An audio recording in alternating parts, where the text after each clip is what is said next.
Hola, bienvenidos una vez más a Formación Comunista. Soy Denis Paredes y vamos a hablar de un tema muy interesante y con bastante profundidad, que es la ciencia soviética. Concretamente vamos a hablar sobre la censura en la ciencia soviética.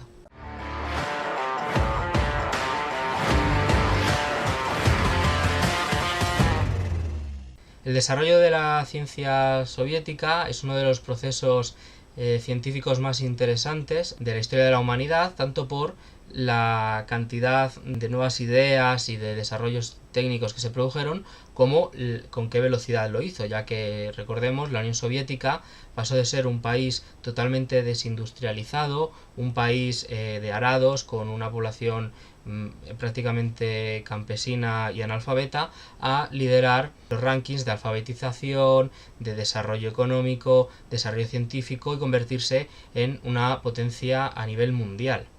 Todo este desarrollo tan eficiente se entiende dentro de ese desarrollo socialista que se produjo y esa forma nueva de hacer ciencia, una ciencia orientada al bienestar del trabajador, al bienestar de la patria y a ese desarrollo en contra de cómo se venía desarrollando la ciencia en los países capitalistas, que estaba al servicio de las grandes empresas, del desarrollo privado y no de esa transformación social. Todo este desarrollo científico-técnico es muy interesante de estudiar y podría dar pie a multitud de vídeos.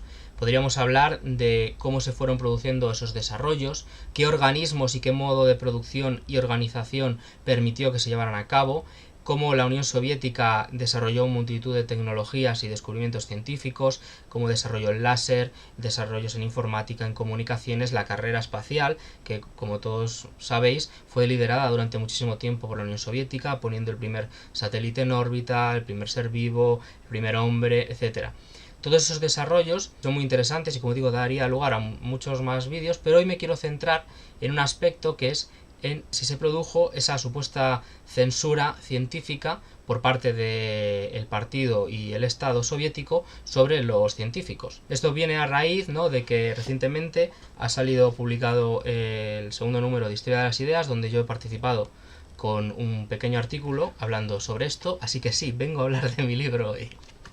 Antes de analizar las distintas ramas del conocimiento en las que se pudo producir esa supuesta censura o qué es exactamente lo que estaba censurado, tenemos que entender que tanto la ciencia soviética como cualquier cosa que tenga que ver con la Unión Soviética está criminalizada bajo el paradigma anticomunista, en el que cualquier cosa que se diga en contrario a las ideas comunistas o las ideas de desarrollo que hubo en la Unión Soviética son el mal absoluto y son aceptadas, y sin embargo cualquier defensa de ellas es una posición partidista, es propaganda, etc. Y que desgranar un poco cuál ha sido el mito de la realidad, porque obviamente en todos los procesos hubo fallos y hubo persecuciones, tanto en los países capitalistas como en los países socialistas. Esto no es una cuestión que tenga que ver con las ideologías, sino que tiene que ver con el desarrollo de los estados y de cómo, bueno, pues ejercen dentro de una situación de enfrentamiento, ¿no?, como fue la Guerra Fría, la Segunda Guerra Mundial, etcétera, se establecen ciertas medidas coercitivas para garantizar el control efectivo y el éxito en esos conflictos, ¿no? Esto es una cosa que ocurre en todos los lados. Ha habido científicos perseguidos tanto en la Unión Soviética como en el bloque capitalista. De hecho, ha habido premios Nobel que han tenido que exiliarse de países capitalistas, como es el caso de Müller, que tuvo que exiliarse de Estados Unidos en el año 33 y que luego recibiría el premio Nobel por sus estudios en genética. Además, no solo de las publicaciones de la Unión Soviética o de afines a partidos comunistas se dio una actitud positiva a los desarrollos científicos, sino que también otros científicos desde países capitalistas publicaron y dieron su opinión favorable y enalteciendo ese desarrollo científico y esas ideas científicas, como por ejemplo en el caso del desarrollo de las ideas sobre el origen de la vida, desarrolladas por Alexander Oparin y que fueron muy alabadas por un científico americano llamado Waddington, ¿no? Concretamente decía: los futuros estudiantes de Historia de las Ideas probablemente tendrán en cuenta que esta nueva visión, refiriéndose a esa visión sobre el origen de la vida desde un punto de vista materialista que desarrolló Oparin, vale nada más y nada menos que a una gran revolución en la perspectiva filosófica del hombre sobre su propia posición en el mundo natural, y fue desarrollada por primera vez por los comunistas. Por lo tanto, tenemos que buscar testimonios de ambas partes, enfrentarlos, ver qué es lo que ocurre. No podemos quedarnos solo ni con la propaganda de un lado ni con la propaganda del otro, ¿no? Y de esta forma intentar escapar de este paradigma anticomunista donde todo lo que ha sido contrario a la Unión Soviética ha valido, y todo lo que con cualquier desarrollo de los que ha habido pues es del mundo, ¿no? De hecho, muchas de las historias sobre censura en la Unión Soviética que vamos a repasar, las más conocidas, ¿no?, tienen que ver mucho con esto más que con persecuciones reales que se produjeran en la Unión Soviética.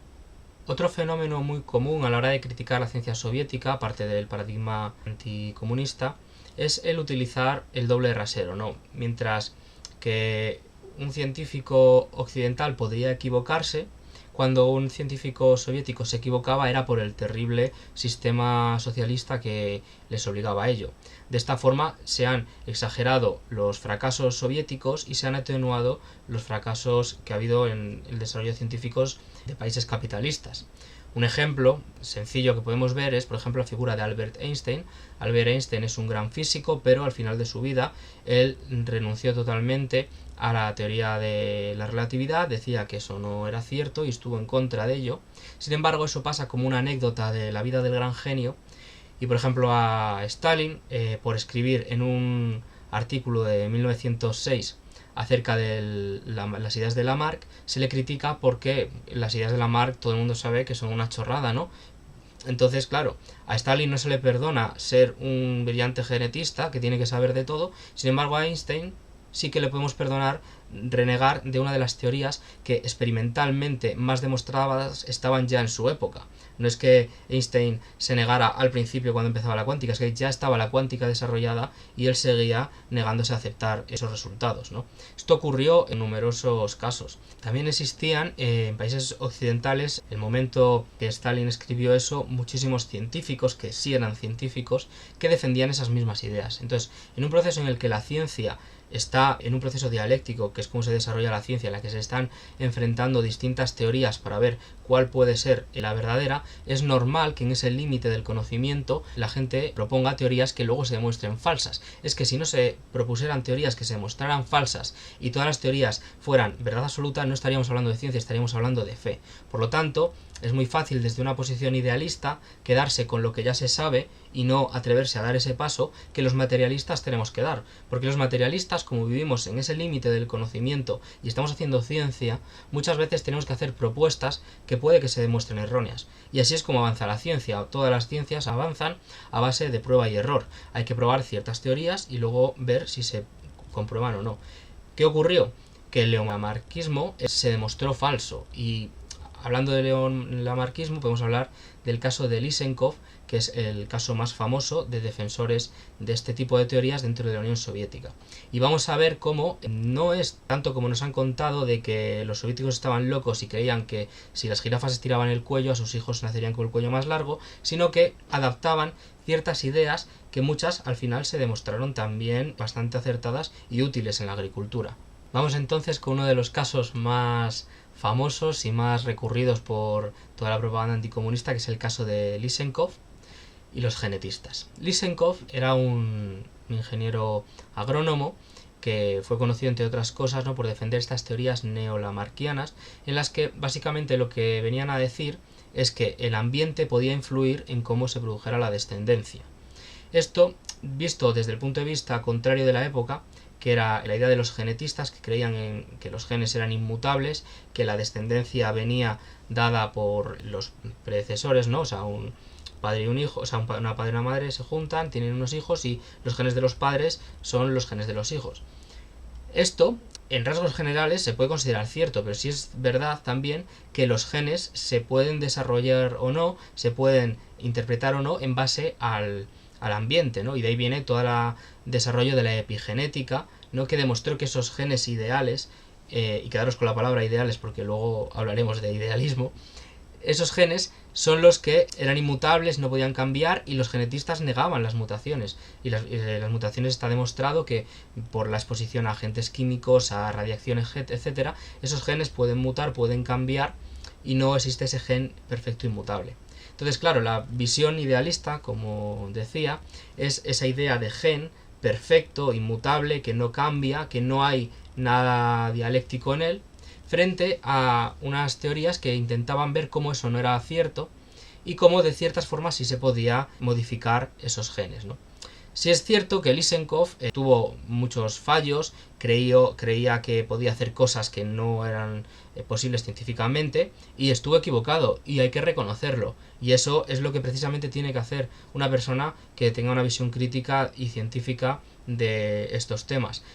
Lysenkov tuvo problemas, tuvo ideas que no tenían mucho sentido, pero también es verdad que desarrolló otras que fueron de éxito. Sus teorías de la vernalización, ¿no?, que eran cómo tratar las semillas antes de plantarlas para intentar inducir ciertas características, consiguió que se produjeran las primeras cosechas en invierno. Y la vernalización es una técnica que se sigue utilizando a día de hoy para tratar las semillas, ¿no?, de distintas formas. Por ejemplo, las semillas hoy en día, algunas, se introducen en ciertos ácidos que debilitan un poco la cáscara y hacen que se desarrollen antes. Todo ese tipo de tratamientos para intentar modificar cómo será el organismo a futuro vienen en base a Lysenkov, que fue el padre de la vernalización.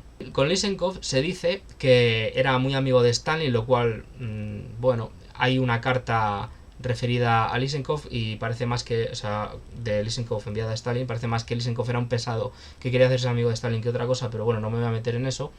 Pero se decía, ¿no?, que lo que decía Lysenkov iba a misa, que todos los debates estaban prohibidos y que había que aceptar esas teorías sí o sí. Eso, bueno, eso es muy fácil de desmentir, ¿no?, viendo la asistencia a ciertos congresos que se desarrollaron en la Unión Soviética, ¿no?, como fue la reunión de sustitución del octavo Congreso Internacional de Genética del 36 o la reunión de la revista Bajo la bandera del marxismo del 39 sobre este tipo de teorías, en las que, bueno, las opiniones de discursos favorables y en contra estaban como repartidos mitad-mitad. En el primer caso había de un total de 46 discursos, había 19 favorables, 17 contrarios y 10 neutrales. O sea, la opinión estaba dividida más o menos a la mitad. Y en el segundo congreso, la reunión de Bajo la bandera del marxismo, de un total de 52 propuestas científicas, 29 eran favorables a las teorías de Lysenkov y 23 contrarias. Por lo tanto, sí que existía un debate científico y sí que estas opiniones podían ser confrontadas. No estaban prohibidas por el partido, como se quiere decir. Respecto a la persecución de los genetistas, es cierto que hubo genetistas que fueron encarcelados y que algunos murieron en prisión, pero hay que ver por qué esos genetistas estaban en prisión. Ellos no estaban en prisión por defender ciertos tipos de ideas concretas, sino porque estaban relacionados con actividades de terrorismo, de labor de zapa a la revolución, y estaban integrados básicamente en la oposición. En un periodo de conflicto abierto entre el proletariado y la burguesía, como eran esos años, pues es normal que a los contrarios a la revolución se les persiga, pero no por sus ideas científicas. De hecho, hay una frase muy interesante de un investigador español hablando sobre el tema, que dice: a ningún historiador se le ha ocurrido tampoco revisar la ejecución de Lavoisier durante la etapa del terror de la Revolución Francesa. Nadie ha sostenido que la acusación fuera un montaje y que posiblemente Lavoisier fuera condenado por su crítica a la teoría del flogisto. Es decir, siempre que hay un periodo revolucionario, hay un conflicto y se persigue a la gente. Y obviamente nadie va a defender que a Lavoisier le ajusticiaron por defender ciertas teorías químicas, sino más bien porque Lavoisier se dedicaba durante la Revolución Francesa a recaudar impuestos, a la usura y a ser miembro de una asociación llamada Ferme General, que básicamente se dedicaba a hacer esas cosas. Pues obviamente a Lavoisier nadie le perseguía por sus teorías científicas, sino por sus actividades políticas. Y lo mismo ocurría con varios de los genetistas que fueron condenados por el mismo motivo. Entonces, nuevamente podemos ver en este caso cómo se produce ese doble rasero del que veníamos hablando y ese paradigma anticomunista en el que se exagera, bueno, pues que lo terrible que era Lysenkov porque se equivocaba en unas cosas y se obvia otros avances. Y hay que ver que esto ocurrió tanto en campos como la genética y la biología, como en la física, la química, etc. Donde muchas veces también se producía otro fenómeno, que es que se discutía, en lugar de las teorías científicas, las consecuencias filosóficas de las interpretaciones de esas teorías. Como hemos dicho, muchas veces lo que se criticaba como ciencia burguesa no era el descubrimiento de algo, sino la interpretación filosófica e idealista de ese algo. Ahora eso lo podemos ver a continuación con casos como los que ocurrieron dentro de la física y la química. Entrando en el terreno de la física, esta es una de las épocas más interesantes para esta ciencia porque se produce el desarrollo de dos ramas de la física que son las que explicarán toda la física que vino después en el siglo XX y todos los desarrollos científicos y que tambalearon lo que estaba establecido hasta ese momento, que son la mecánica cuántica y la teoría de la relatividad de Einstein. Antes del siglo XX la ciencia vivía una época en la que de un positivismo exagerado, un mesianismo de la ciencia de que todo estaba ya solucionado, acababan de unificar el electromagnetismo con las fórmulas de Maxwell y solo faltaba calcularlo todo. Una vez sabido la posición y la velocidad de todas las partículas del universo, el resto ya es calcular. Sin embargo, con ciertos experimentos y ciertos fenómenos descubiertos a principios del siglo XX, esto cambió radicalmente.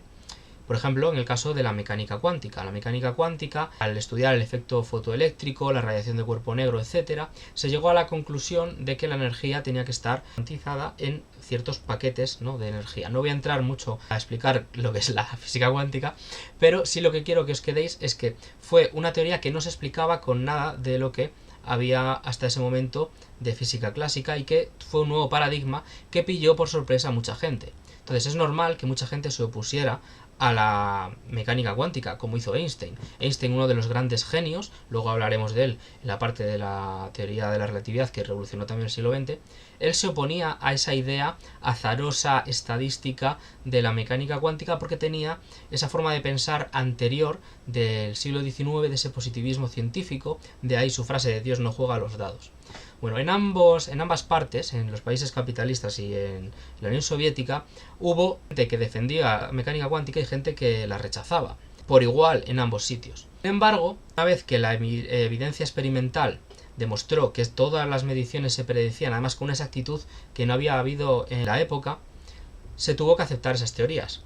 Y una vez que se aceptaron esas teorías, se tuvo que no solo desarrollar una forma de cálculo, sino una interpretación filosófica en la que ya dejamos de hablar de ciencia y pasamos a hablar de una interpretación que nos sirva para entenderla, ¿no? El problema y el enfrentamiento, la mayoría de las veces, entre la ciencia socialista y la ciencia burguesa, viene por esta parte, por esa interpretación filosófica. Muchos científicos soviéticos aceptaban totalmente los resultados de la mecánica cuántica, los resultados matemáticos, les parecía una teoría fabulosa, pero estaban en contra de la interpretación de la mecánica cuántica que se hizo, por ejemplo, por Bohr en esa interpretación de Copenhague. Y es lo que decían, que era una idea idealista, que no era materialista, etc. Entonces, claro, desde el paradigma anticomunista lo que se dice es que los rusos estaban en contra de la mecánica cuántica, cuando no es así. Los rusos desarrollaron las nucleares, desarrollaron el láser y un montón de cosas que necesitan la mecánica cuántica para poder hacerse. Entonces ellos no rechazaban que la mecánica cuántica fuera falsa. Lo que rechazaban era esa interpretación idealista de que las cosas estén pues o indeterminadas o en universos paralelos, etcétera, porque veían que eso dejaba de ser ciencia para ser una interpretación filosófica, y en interpretaciones filosóficas ya podíamos entrar a debatir aparte. Por otro lado, la teoría de la relatividad dice que también le ocurrió un poco parecido en la Unión Soviética. Sin embargo, grandes científicos soviéticos como Fock entendían que no solo es que la relatividad no contradijera el marxismo, sino que de hecho lo confirmaba. O sea que esa teoría científica podía tener esa interpretación materialista y no había ningún problema con ella. Sin embargo, claro, hubo una oposición y hubo una cierta discusión. Sin embargo, nos olvidamos de las opiniones esas de Alexander o de Fock, que fueron grandes científicos. A cualquier persona que haya estudiado física o química sabe el método Hartree-Fock para calcular, bueno, cosas atómicas, no vamos a meternos en eso, pero para calcular, bueno, pues cómo se distribuyen los electrones, ¿no?, en esos orbitales moleculares del átomo, ¿no? Es muy útil. Sin embargo, pues esa opinión de ese científico, que era un científico marxista, da igual, y nos centramos en científicos mucho menos importantes, mucho más de segunda o tercera, que muchas veces también hacían estas cosas para intentar un poco destacar. Respecto a la química, también hubo una cierta controversia en la ciencia soviética que vino a raíz de las teorías de la resonancia química desarrolladas por Linus Pauling. Si vosotros veis una molécula, ¿no? Una molécula está formada por átomos y entre cada átomo se produce un enlace que los une, podemos imaginarnos como una barrita, de forma que anteriormente lo que se pensaba es que mientras esos dos átomos estaban unidos con esa barrita, con ese enlace, existía una molécula. Si rompíamos el enlace, teníamos dos átomos separados. Y había esas dos posiciones, ¿no? O unidos o no unidos. Linus Pauling lo que hizo fue crear el concepto de resonancia, en el que lo que establecía es que esa barrita no era una barrita tan rígida, sino que podía estar oscilando, podía estar como en varios sitios, resonando entre varias estructuras, y esto permitía explicar estructuras químicas complejas. O sea, no me voy a meter tampoco a explicar mucho más en detalle, pero lo que os tenéis que quedar es que pasamos de unas estructuras moleculares fijas a unas en las que podía haber cierta variancia y distinto grado de enlace, ¿no?, por decirlo así. Bien, estas teorías también sufrieron mucha oposición tanto en países capitalistas como en la Unión Soviética.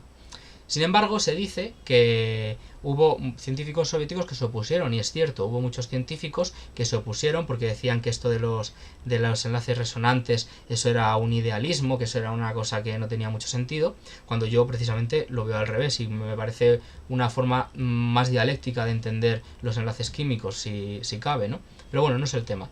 El tema es que se dijo una vez más que estaba prohibido la teoría de resonancia química, las teorías de Linus Pauling estaban perseguidas, que los científicos soviéticos estaban en contra de ellas. Pero claro, esto no deja de ser una mentira, porque podemos ver que científicos como Sirkin y Dyatkina, que fueron grandes químicos, en los manuales que escribían para la Academia de Ciencias Soviéticas, es decir, los libros de texto que se hacían en la URSS, contenían la teoría de la resonancia química, y ellos eran grandes defensores de esa teoría de resonancia química. Entonces, claro, resulta poco menos que curioso que digan que está prohibida una teoría cuando el Estado soviético y su Academia de Ciencias la distribuye en manuales científicos. Entonces, claro, al final, ¿qué queda? Unas pequeñas voces discordantes que se oponen a ideas científicas, las exageran, y lo que hace el Estado y la Academia Soviética, nos callamos. Y bueno, esto es parte de esta forma de actuar que ha tenido la propaganda anticomunista, ¿no? Siempre es un poco como si miramos el paradigma en contra de Stalin o en contra de otros dirigentes, ¿no? Al final te van a exagerar, van a decir lo malo y no lo bueno, cuando lo que hay que hacer es contar las dos cosas, hay que contar lo bueno y lo malo. Y aquí en el tema que estamos tratando hoy en día, o sea, ahora mismo, de la ciencia, hay que tener claro que hubo errores. Pero es que hubo errores en el desarrollo de la ciencia de toda la humanidad desde que se inició, porque precisamente, como hemos dicho antes, el método científico se desarrolla así. Es una lucha dialéctica de teorías en la que la teoría que se confirma como válida va a ser válida hasta que se vuelva a confrontar con otras teorías, y así es como se avanza, persiguiendo en esa cadena de propuesta contra propuesta, tesis, antítesis, ¿no?, hasta llegar a esa síntesis, a esas teorías científicas que nos valen, bueno, pues para desarrollar nuestra sociedad, ¿no? Finalmente, bueno, a modo de conclusión, quería resumir un poco que lo más utilizado acerca de la ciencia soviética, como he dicho, ¿no?, son esas exageraciones. Muchas veces, recordando lo que dije antes, lo que se critica no es la concepción científica que tenían los soviéticos, sino la concepción filosófica, porque precisamente la concepción filosófica es la concepción marxista. Entonces, ellos no atacan a la ciencia, a ellos les daría igual si la ciencia era desarrollado de la misma forma en otro país. A los críticos desde el punto de vista capitalista, anticomunista, lo que les importa es criticar esa filosofía de la ciencia soviética, porque es una filosofía materialista y marxista. Entonces, bueno, Por último, os voy a recomendar, bueno, mi artículo, ¿no? Porque podéis ver un poco todo lo que he hablado más desarrollado.